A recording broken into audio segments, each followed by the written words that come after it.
The man who cheated death.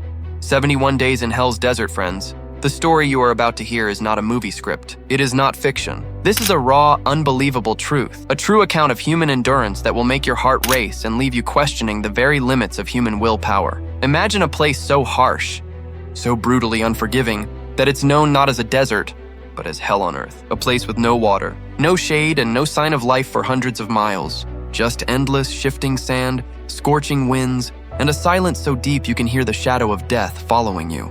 This is the Australian Outback. Now imagine surviving there for 71 days. Not with supplies and gear, but with nothing. No food, no water, no shoes, no hope. When your body has run out of every last drop of moisture. When hunger is no longer a pain, but a hollow, silent emptiness in your gut. When your only source of sustenance is insects and bugs. This is the incredible, harrowing, true story of Ricky Megee, an ordinary man who found himself in an extraordinary nightmare and did the impossible. He survived. A simple man. A simple life. Our story begins not in the desert, but in the quiet state of Victoria, Australia. This is where Ricky Megee was born and raised. His life was simple and straightforward, but tragedy struck early. When Ricky was just a boy, his father passed away suddenly.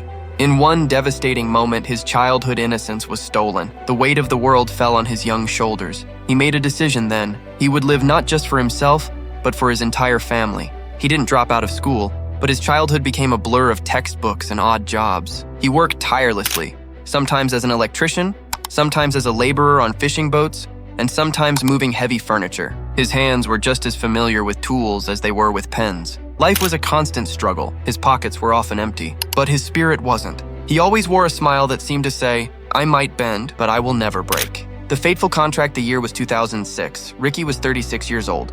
Life was still a grind, but he was getting by. Then, fate offered him what seemed like a golden opportunity, a small government contract. The job was to deliver some crucial government supplies from Kingsland in the Northern Territory to Port Hedland in Western Australia. On a map, it looks like a simple line.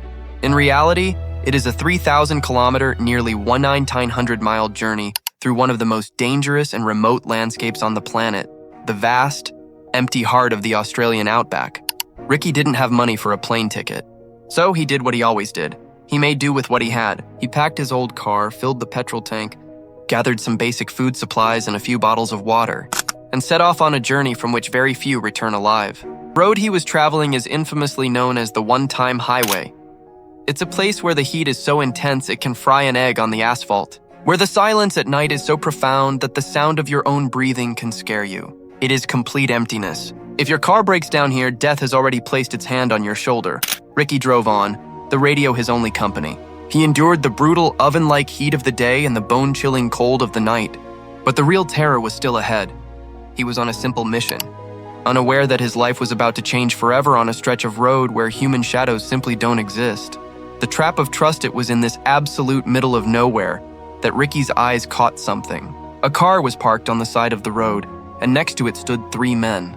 They looked distressed, desperate.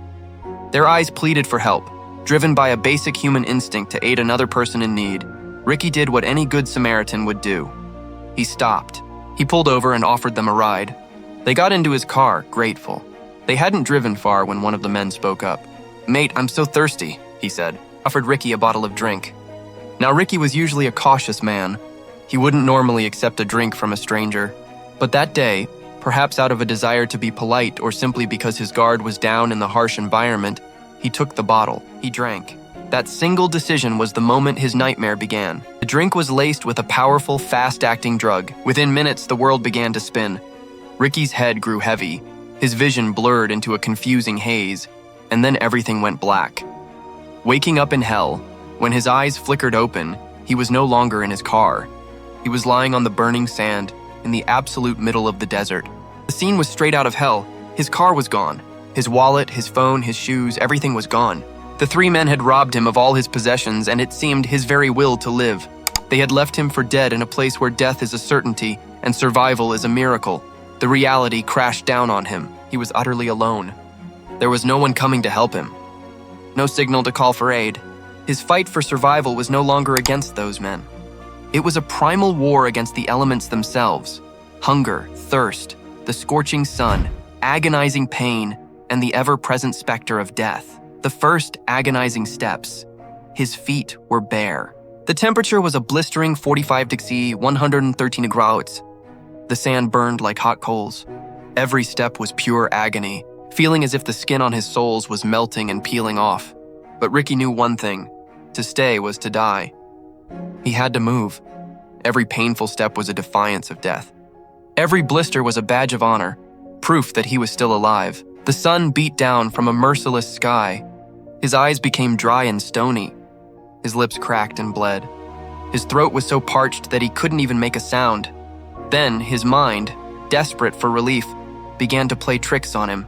In the distance, he saw a shimmering lake, a beautiful, inviting oasis. With his last shred of hope, he stumbled and ran towards it, his broken body pushed by a final dream of salvation. But when he reached the spot, there was nothing. Just more endless, cruel sand. It was a mirage, a cruel joke played by his dehydrated brain. He fell to his knees, his hands full of nothing but sand, his body racked with utter defeat. He was not a superhero.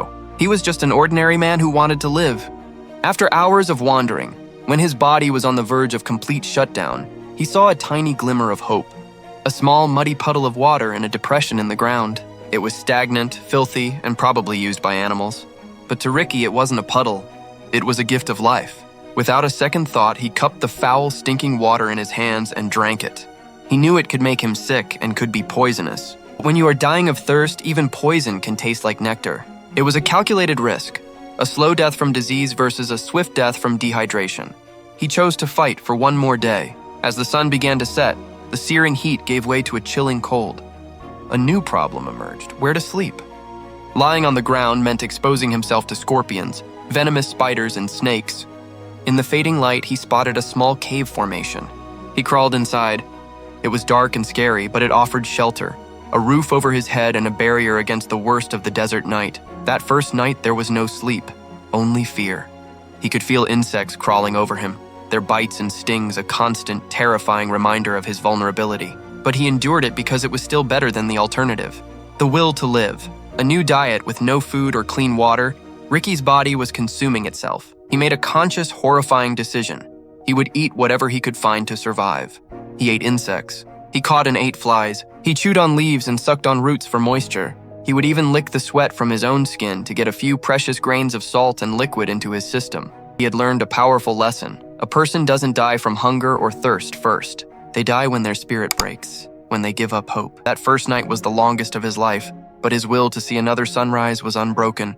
The divine intervention days turned into weeks. Ricky lost all track of time and direction. His body was transforming into a living skeleton. His skin was burned black by the sun. His lips were shredded, and he was barely recognizable as human.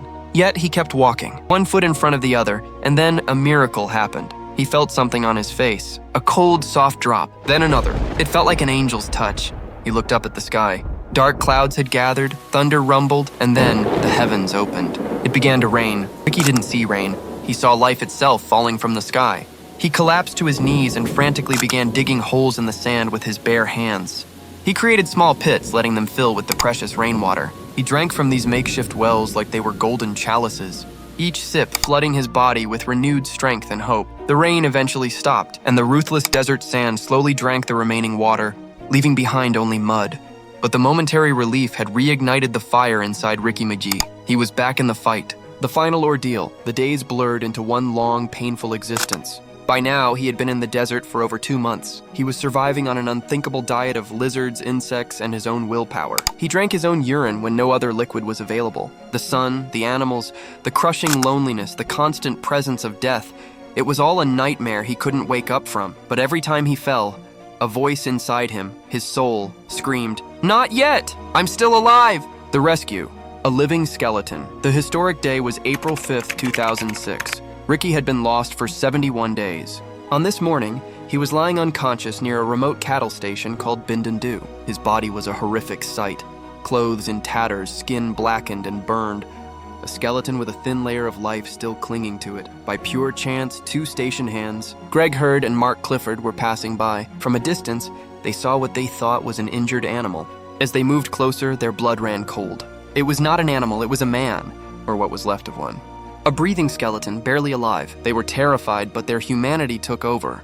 They immediately called for a rescue helicopter via radio. Ricky was rushed to the Royal Darwin Hospital. He remained unconscious for 6 straight days. The doctors who examined him were in utter disbelief. They called him not a patient, but a miracle. Medical reports revealed the horrifying extent of his ordeal. Ricky, who had once been a solid 106 kg, 233 lb man, now weighed a mere 48 kg, 105 lbs. He had lost over half of his body mass. He was a living testament to the extreme limits of human endurance. The legacy of Ricky Megee. Ricky Megee's name is no longer just a name.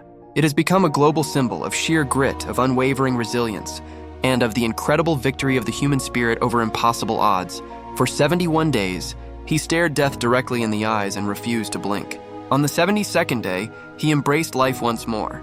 His story proves one undeniable truth. When a human being makes the unwavering decision to live, even the sky will rain down to help, the desert will offer a way, and death itself will be forced to admit defeat. So, friends, I leave you with this question. If you were thrown into that vast, merciless desert, would you have the will to survive for 71 days? Do you have that same fire, that same stubbornness, that same unbreakable spirit inside you? Let us know your thoughts in the comments section below. We read every single comment because you are part of our family. If this incredible true story moved you, sent chills down your spine, and inspired you, please don't forget to subscribe to the channel.